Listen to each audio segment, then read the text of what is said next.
Halo, perkenalkan saya Zaki Falimbani, mahasiswa RPL, Program Studi Teknologi Pendidikan, jurusan Kurikulum dan Teknologi Pendidikan, Fakultas Ilmu Pendidikan Universitas Negeri Yogyakarta.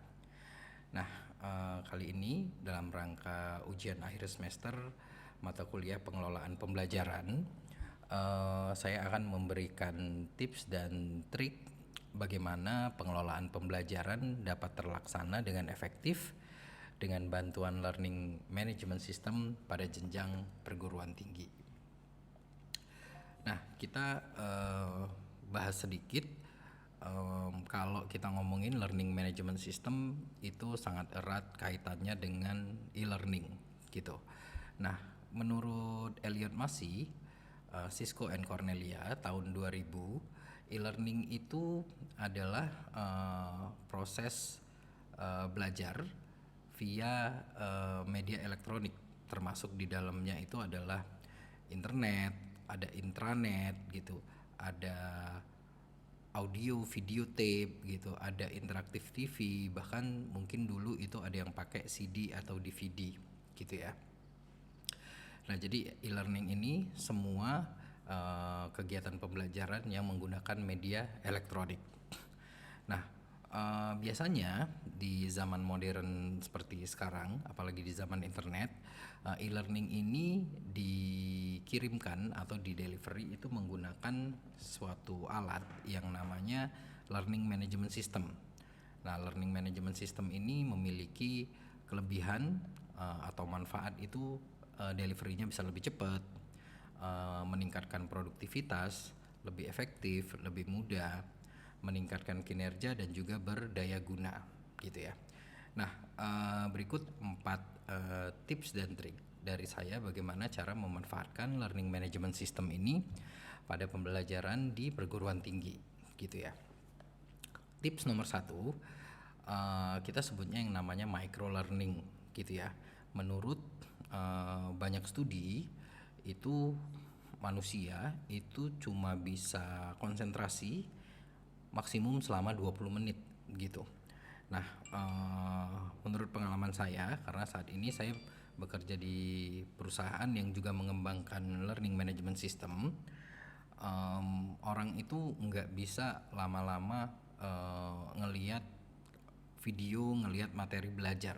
Makanya kita menerapkan yang namanya micro learning atau bite size learning. Nah, konsepnya tuh kayak apa sih micro learning atau bite size learning ini? Jadi kalau misalnya kuliah yang durasi kuliahnya itu adalah 1 jam dan durasi kuliah di dalam kelas itu 1 jam, lalu ini akan dijadikan video e-learning, ini terlalu lama gitu. Jadi yang mahasiswa harus fokus selama 1 jam itu terlalu lama gitu ya. Nah, solusinya adalah membuat video ini menjadi video-video pendek gitu.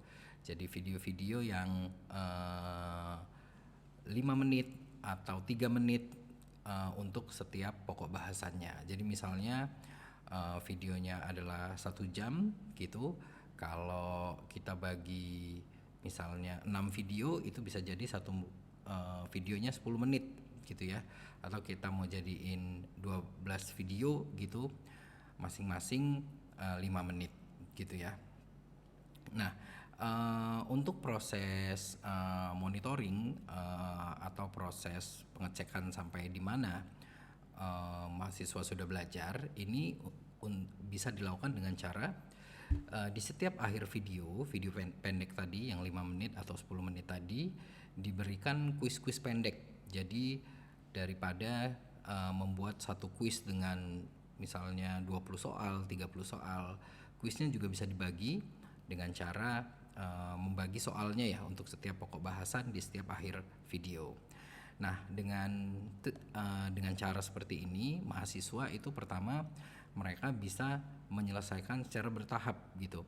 Jadi nggak perlu harus fokus selama sejam terus ngerjain soal 30. Mereka bisa belajar 5 menit, 10 menit, 15 menit, 20 menit. Mereka bisa istirahat lalu bisa melanjutkan proses pembelajarannya. Nah, dengan tips ini diharapkan mahasiswa bisa lebih fokus ya dalam mengikuti pembelajaran. Tips yang kedua adalah blended learning ya. Nah, di blended learning ini uh, kita bisa menerapkan ada yang namanya konsep pre-reading gitu ya. Di konsep pre-reading ini adalah materi-materi yang harus dibaca sebelum kuliahnya dimulai. Jadi blended learning ini menggabungkan antara online learning misalnya dengan video dengan proses pembelajaran di dalam kelas. Nah, dengan membuat pre-reading ini diharapkan pada saat terjadi pembelajaran di dalam kelas itu pemahaman mahasiswa sudah sama gitu ya.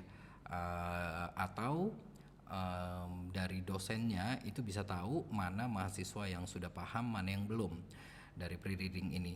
Nah, bagaimana cara mengukur pre-reading ini? Kita bisa membuat pre-test gitu yang harus diselesaikan sebelum kuliahnya dimulai gitu ya.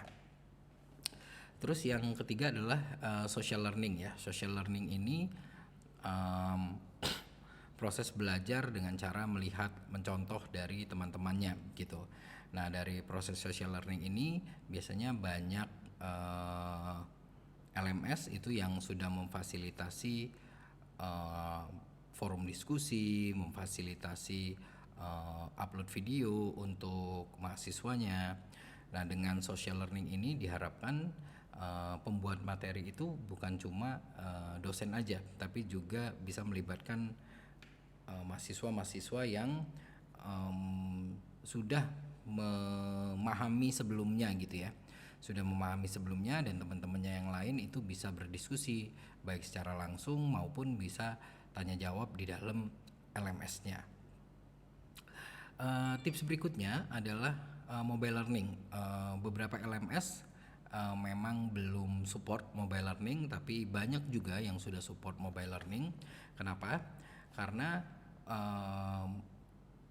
Gen Z gitu, mahasiswa zaman now itu semuanya udah punya smartphone ya. Sebagian besar udah punya smartphone, sudah terkoneksi internet.